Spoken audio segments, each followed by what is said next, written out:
Hello नमस्कार दोस्तों, स्वागत है आपका अपने यूट्यूब चैनल जैस एजुकेशन में। और फ्रेंड्स, हमने उत्तरवेदी काल तक पढ़ लिया था।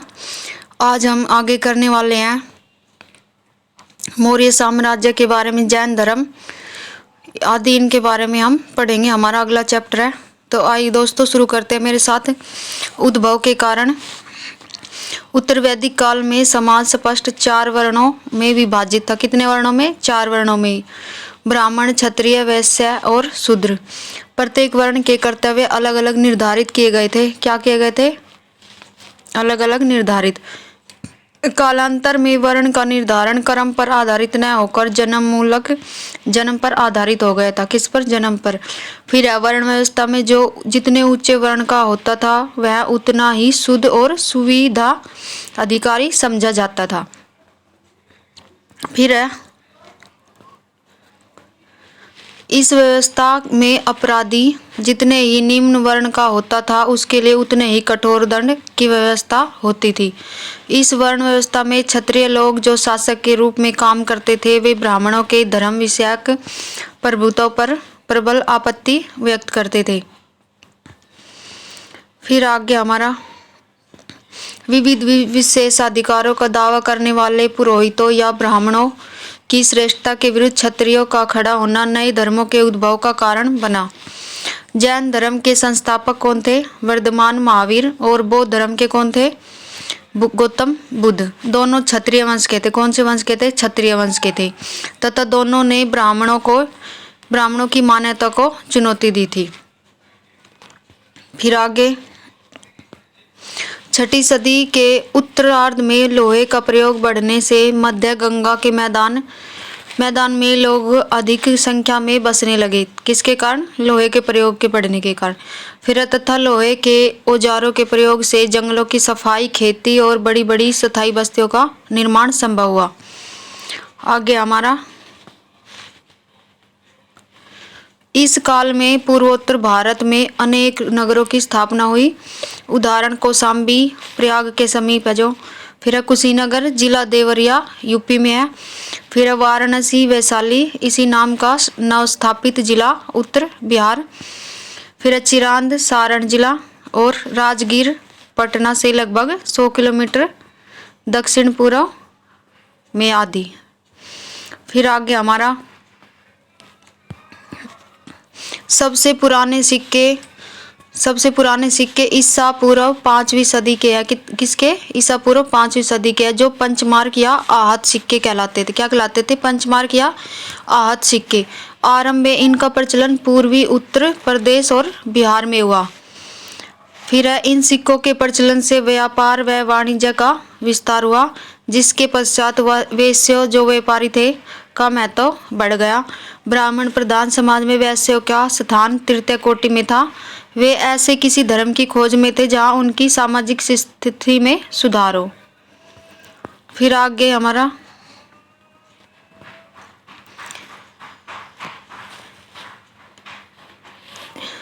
वणिकों जो सेठी कहलाते थे ने गौतम बुद्ध और उनके शिष्यों को अत्यधिक मात्रा में दान दिया। फिर है इसका पहला कारण। फिर आगे हमारा इसका पहला कारण यह था कि जैन और बौद्ध धर्म की आरंभिक अवस्था में तत्कालीन वर्ण व्यवस्था को कोई महत्व नहीं दिया गया था। फिर दूसरे, वे अहिंसा का उपदेश देते थे जिससे विभिन्न राजाओं के मध्य होने वाले युद्धों का अंत हो सकता था तथा उसके फलस्वरूप व्यापार वाणिज्य में उन्नति हो सकती थी। तीसरे, ब्राह्मणों की कानून संबंधी पुस्तकों में जो धर्मसूत्र कहलाते थे। क्या कहलाते थे? धर्मसूत्र। फिर सूद किसको बोलते थे? ब्याज के कारोबार को निंदनीय समझा जाता था। किसके? ब्याज के कारोबार को। तथा सूद पर जीने वाले को अधम कहा जाता था। क्या कहा जाता था? अधम कहा जाता था। बौद्ध और जैन दोनों संप्रदाय सरल, शुद्ध और संयमित जीवन के पक्षधर थे। बौद्ध और जैन दोनों धर्मों के भिक्षुओं को आदेश था कि वे जीवन में विलासिता की वस्तुओं का उपभोग न करें। फिर है वर्धमान महावीर और जैन संप्रदाय। जैन शब्द संस्कृत के जिन शब्द से बना। किससे बना है? जिन शब्द से बनाया। ये टॉपिक काफ़ी इम्पोर्टेंट है दोस्तों, एग्जाम के हिसाब से और सभी पेपर में उपयोगी है ये, जिसका अर्थ विजेता जितेंद्रिय होता है। जैन महात्माओं को निर्ग्रंथ बंधन रहित व जैन धर्म के अधिष्ठाता अधिष्ठाता को तीर्थकर कहा गया। फिर है जैन धर्म के प्रथम तीर्थकर कौन थे? ऋषभदेव या आदिनाथ थे। अरिष्ट नेमि का उल्लेख ऋग्वेद में मिलता है। किसमें मिलता है? ऋग्वेद में। जैन धर्म के 22वें तीर्थकर अरिष्ट नेमि को ऋग्वेद में वासुदेव कृष्ण का भाई बताया गया। किसमें? जैन धर्म के 22वें तीर्थकर में अरिष्ट नेमि को। फिर है जैन धर्मावलंबियों का विश्वास है कि उनसे सबसे महान धर्मोपदेष्टा महावीर थे। कौन थे उनमें से? सबसे अच्छे धर्म को उपदेश देने वाले कौन थे? महावीर थे। इसके पहले 23 और आचार्य 23 और हुए थे पैदा, जो तीर्थकर कहलाते। क्या कहलाते थे? तीर्थकर। फिर जैन धर्म के प्राचीनतम सिद्धांतों के उपदेष्टा 23वें तीर्थकर पार्श्वनाथ माने जाते हैं, जो वाराणसी के निवासी थे। कौन माने जाते? 23वें पार्श्वनाथ माने जाते हैं, जो वाराणसी के निवासी थे। फिर आगे जैन अनुश्रुतियों के अनुसार पार्श्वनाथ को 100 वर्ष की आयु में सम्मेद पर्वत पर निर्वाण प्राप्त हुआ। पार्श्वनाथ द्वारा प्रतिपादित 4 महाव्रत इस प्रकार है: सत्य, अहिंसा, अपरिग्रह तथा असत्य।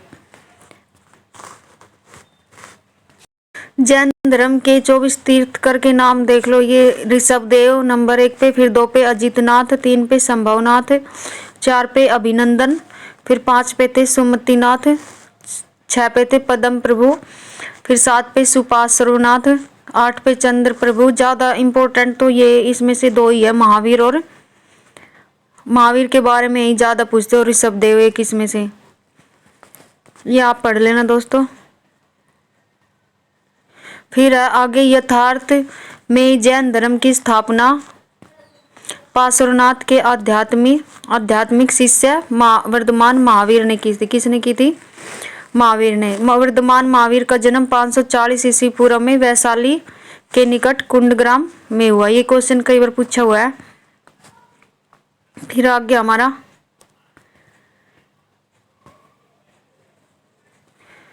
24वें तीर्थकर कौन थे? महावीर थे। इसके बारे में पूरी डिटेल से दिया हुआ है। जन्म कहाँ हुआ? 540 ईस्वी पूर्व में, और जन्म स्थल वैशाली के कुंडग्राम के निकट बिहार में। पिता कौन थे? सिद्धार्थ थे। फिर माता त्रिशला लिच्छवी शासक चेटक की बहन थी।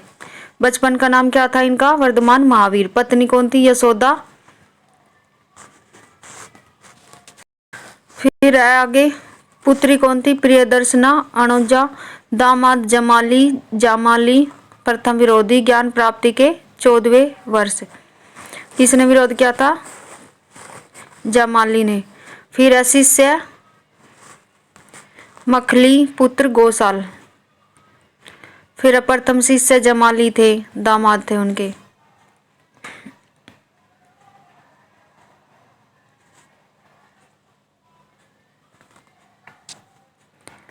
फिर आगे शिष्य ये हो गया, प्रथम शिष्य हो गया। द्वितीय विरोधी कौन थे? 30 गुप्त ज्ञान प्राप्ति के 16वें वर्ष में। और फिर गृह त्याग 30 वर्ष की आयु में बड़े भाई नंदी वर्धन की आज्ञा से इन्होंने गृह त्याग कर दिया था। फिर ज्ञान प्राप्ति 12 वर्ष की तपस्या के पश्चात ज्ञान प्राप्त स्थल जरम्बिक गांव में रिज्जू पालिका नदी के तट पर। फिर साल वृक्ष, इसी वृक्ष के नीचे ज्ञान की प्राप्ति हुई थी। प्रमुख उपदेश क्या था? राजगृह में वितुलाचल पहाड़ी पर स्थित वाराकर नदी के तट पर दिया था पहला उपदेश। फिर है प्रमुख उपाधि केवल्य, सर्वोच्च ज्ञान की प्राप्त व्यक्ति, जिन विजेता, निर्ग्रंथ बंधन रहित, अहर्त पूज्य, जीवंत के अंत में निर्वाण पावापुरी राजगृह बिहार में 72 वर्ष की आयु में 468 ईस्वी पूर्व में स्वस्तिपाल के यहाँ मलगण राज्य के प्रधान का शासित क्षेत्र था। जो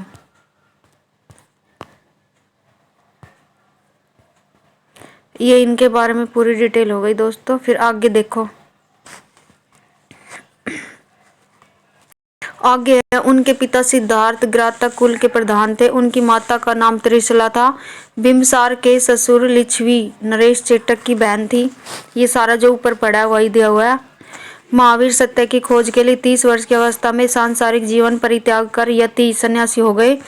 यति किसे कहते, सन्यासी को। जब 42 वर्ष की अवस्था में उन्होंने केवल सर्वोच्च ज्ञान प्राप्त हो गया तो उन्होंने वस्त्रों का पूर्ण रूप से त्याग कर दिया। केवल द्वारा उन्होंने सुख दुख पर विजय प्राप्त की। इस विजय के कारण वे महावीर अर्थात महान सूर या जिन अर्थात विजेता कहलाए और उनके अनुयायी जैन कहलाते हैं। क्या कहलाते हैं? जैन। उनका निर्वाण 468 ईस्वी पूर्व में 72 वर्ष की उम्र में वर्तमान में राजगीर के समीप पावापुरी में हुआ। फिर आगे जैन धर्म के सिद्धांत। जैन धर्म के 5 व्रत कौन कौन से? अहिंसा, सत्य, अमृता, असत्य, अचौर्य, फिर अपरिग्रह, ब्रह्मचार्य। हिंसा नहीं करनी, अहिंसा में हिंसा नहीं करनी। फिर असत्य में झूठ नहीं बोलना, असत्य चोरी नहीं करना, अपरिग्रह संपत्ति अर्जित नहीं करना, ब्रह्मचार्य इंद्रियों को वश में करना। फिर इन 5 व्रतों में ऊपर के 4 पार्श्वनाथ ने दिए थे, जबकि 5वां व्रत ब्रह्मचार्य महावीर ने जोड़ा था।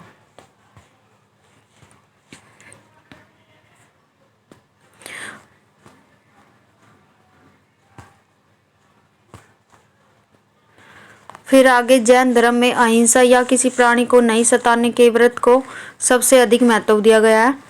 किसको? किसी प्राणी को नहीं सताने के उसमें। फिर जैन धर्म 2 संप्रदायों में विभक्त हो गया। को किस में? श्वेतांबर और अर्थात सफेद वस्त्र धारण करने वाले, और दूसरा था दिगंबर अर्थात नग्न रहने वाले।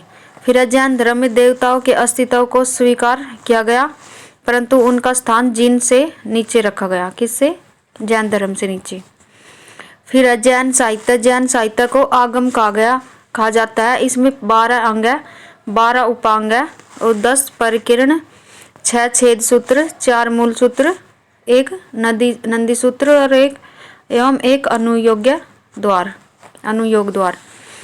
फिर आगे हमारा जैन धर्म में उल्लेखित ज्ञान: मति इंद्रिय जनित ज्ञान, श्रुति श्रवण ज्ञान, अवधि दिव्य ज्ञान, मन पर्याय अन्य व्यक्तियों के मन मस्तिष्क का ज्ञान, फिर केवल पूर्ण ज्ञान।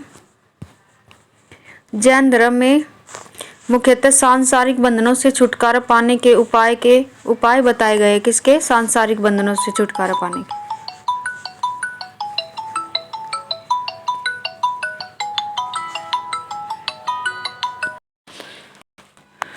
फिर आगे हमारा जैन धर्म में मुख्यतः सांसारिक बंधनों से छुटकारा पाने के उपाय बताए गए। इसमें छुटकारा या मोक्ष पाने के लिए सम्यक ज्ञान, सम्यक ध्यान और सम्यक आचरण आवश्यक है। ये तीनों जैन धर्म के त्रिरत्न अर्थात 3 जौहर माने जाते हैं। कौन कौन से? सम्यक ज्ञान, सम्यक ध्यान और सम्यक आचरण। फिर आगे हमारा जैन धर्म ने अपने को ब्राह्मण धर्म से स्पष्टतः अलग नहीं किया। जैन धर्म धीरे धीरे दक्षिण और पश्चिम भारत में फैला, जहां पर ब्राह्मण धर्म कमजोर था। कर्नाटक में जैन धर्म का प्रचार सम्राट चंद्रगुप्त मौर्य 322 से 298 ईस्वी पूर्व ने किया। जैन धर्म के मुख्य उपदेश को संकलित करने के लिए पाटलिपुत्र आधुनिक पटना में पाटलिपुत्र को क्या बोलते हैं? पटना, एक परिषद का आयोजन किया गया था। फिर आगे हमारा 5वीं सदी में कर्नाटक में अधिक संख्या में जैन मठ स्थापित हुए, जो बसदी कहलाते थे। क्या कहलाते थे? बसदी। कलिंग या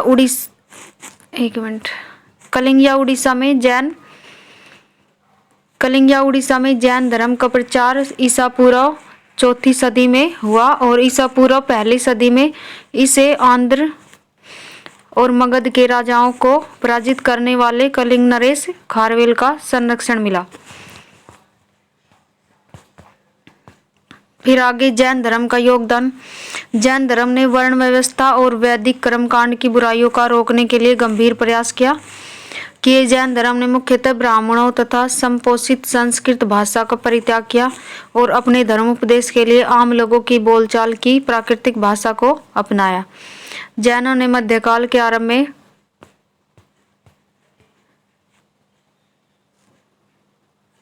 जैन धर्म में युद्ध और कृषि दोनों वर्जित है, क्योंकि दोनों में जीवों के प्रति हिंसा होती है। फिर है जैन धर्म पुनर्जन्म व कर्मवाद में विश्वास करता था। किस में करता है? पुनर्जन्म मतलब दोबारा जन्म लेने और कर्म करने पे। उसके अनुसार कर्म फल ही जन्म और मृत्यु का कारण है। क्या है? उसके अनुसार जो कर्म करते हैं उसके अनुसार ही उसमें जन्म और मृत्यु का कारण है। जैन धर्म सांसारिक की वास्तविकता को स्वीकार करता है, परंतु सृष्टिकर्ता के रूप में ईश्वर को नहीं स्वीकारता। फिर है जैन धर्म का प्रसार। जैन धर्म के उपदेशों के प्रचार प्रसार के लिए महावीर ने अपने अनुयायियों का संघ बनाया, जिसमें स्त्री और पुरुष दोनों को स्थान मिला। महावीर के अनुयायियों की संख्या 14,000 बताई गई। कितनी बताई गई है? 14,000। फिर है संस्कृत भाषा का अत्यधिक प्रयोग किया तथा कन्नड़ भाषा के विकास में यथेष्ट योगदान दिया। उनके धार्मिक ग्रंथ अर्धमागधी भाषा में लिखे गए। किसमें? अर्धमागधी भाषा में। फिर ये ग्रंथ ईसा की 6ठी सदी में गुजरात में वल्लभी नामक स्थान पर अंतिम रूप में संकलित किए गए थे, जो एक महान विद्या का केंद्र था। जैन ने प्राकृत को अपनाया, जिससे प्राकृतिक भाषा और साहित्य की समृद्धि हुई। फिर ये प्रमुख जैन तीर्थकर एवं उनके प्रतीक ऋषभदेव आदिनाथ प्रथम, फिर अजितनाथ द्वितीय, ये आप देख लेना। फिर भद्रबाहु ने कल्पसूत्र को संस्कृत भाषा में लिखा था। किसमें? कल्पसूत्र को संस्कृत भाषा में किसने लिखा? भद्रबाहु ने। प्रमेय कमल मार्तंड की रचना प्रभाचंद्र ने की थी, जबकि परिशिष्ट की पर्व की रचना हेमचंद्र सूरी ने की थी। किसने? हेमचंद्र सूरी ने की थी।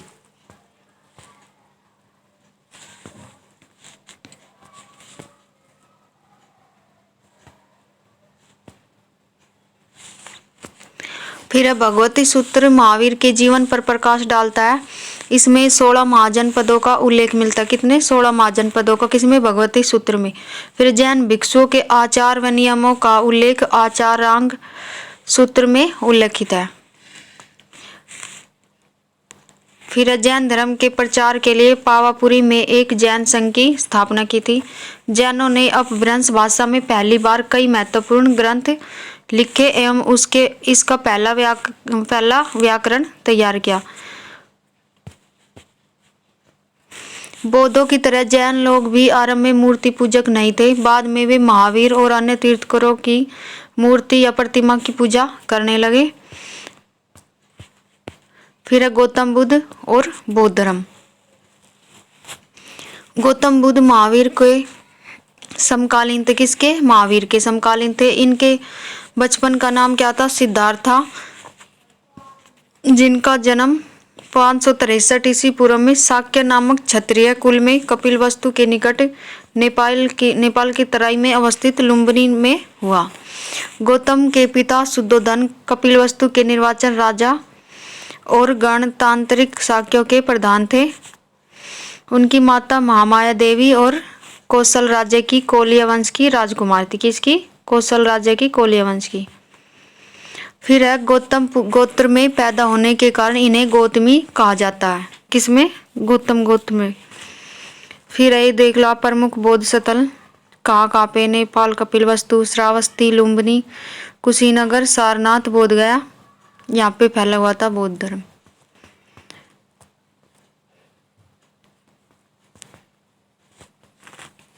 बुद्ध के जन्म के एक सप्ताह पश्चात इनकी माता महामाया देवी की मृत्यु हो गई, इसलिए इनका पालन पोषण इनकी मौसी महाप्रजापति गौतमी ने किया था।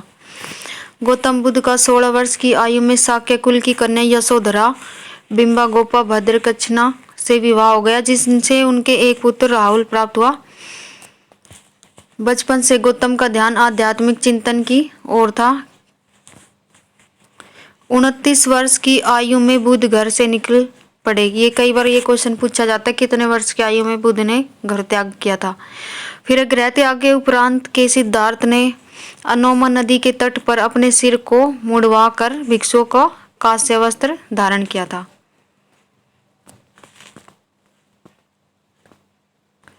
फिर ये पूरी डिटेल से दिया है बौद्ध धर्म के वास्तविक संस्थापक महात्मा बुद्ध, उनके बारे में सारी जानकारी। जन्म 563 ईस्वी पूर्व में, जन्म स्थली लुम्बिनी वन कपिलवस्तु वर्तमान रुमिनदेई का नेपाल में। फिर पिता शुद्धोधन शाक्यों के राजा कपिलवस्तु के शासक,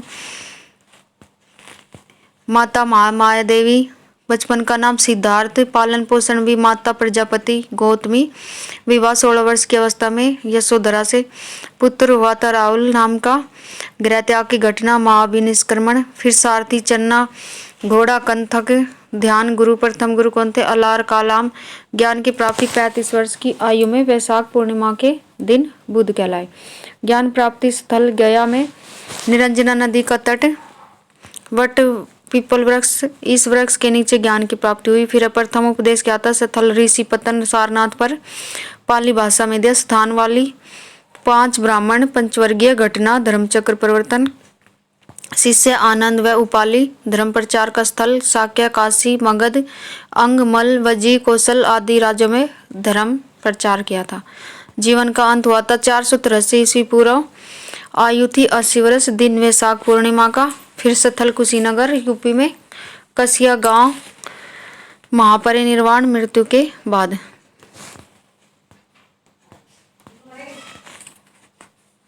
के लिए इतना ही दोस्तों, धन्यवाद।